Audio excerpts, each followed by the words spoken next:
Qatar continues to express its fury today over Israel's attack yesterday on a Hamas target in its capital, Doha. Officials there say a legal team is looking at ways to hold Israeli Prime Minister Benjamin Netanyahu responsible for the airstrike. Hamas says 5 of its members were killed in the attack, but it claims the attempt to assassinate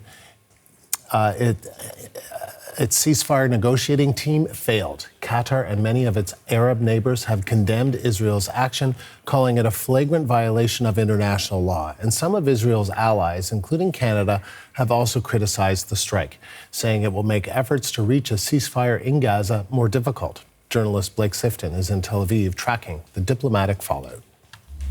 This Israeli airstrike on the leadership of Hamas in Qatar appears to have made the potential for a ceasefire less and less likely.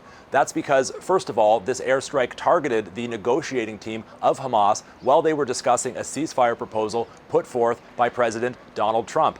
Whether they're likely to negotiate or willing to negotiate in the future or able to negotiate remains to be seen. Of course, Hamas has said that none of the leadership was killed, but they have not commented on any potential injury or whether any of them have become incapacitated. Also, this attack happened in Qatar, who along with Egypt are the main mediators who've been involved in every step of the way throughout this conflict in the ceasefire talks as well as hostage release negotiations. And the 130 Israeli hostages who were released in the 2 previous ceasefires were released with the assistance of Qatar in those mediation efforts. Now, also, Hamas have said that the son of its chief negotiator was killed in this attack, and whether he will harden his stance in future negotiations or be less willing to make concessions also remains to be seen. Of course, Qatar have reacted very angrily to this attack. They've called it an affront on their sovereignty, a counter to international law, and they've hosted multiple rounds of ceasefire talks throughout this war.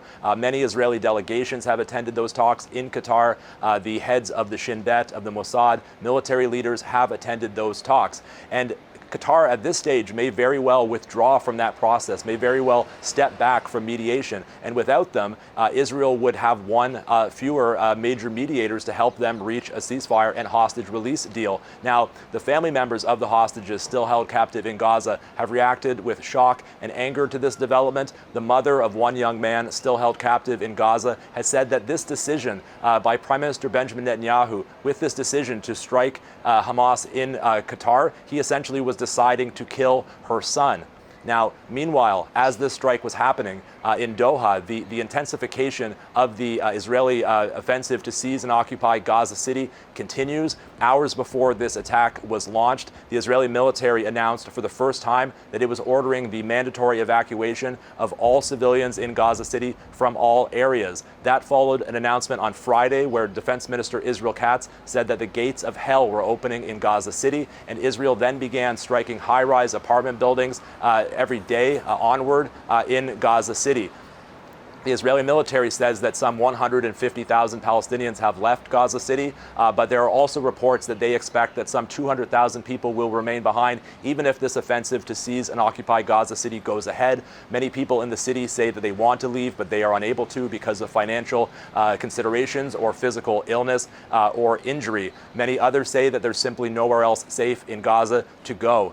Now, this attack in Qatar has seemingly made the likelihood of a ceasefire that much more remote, and the likelihood of this offensive to seize and occupy Gaza City that much more likely. Blake Sifton for CBC News, Tel Aviv.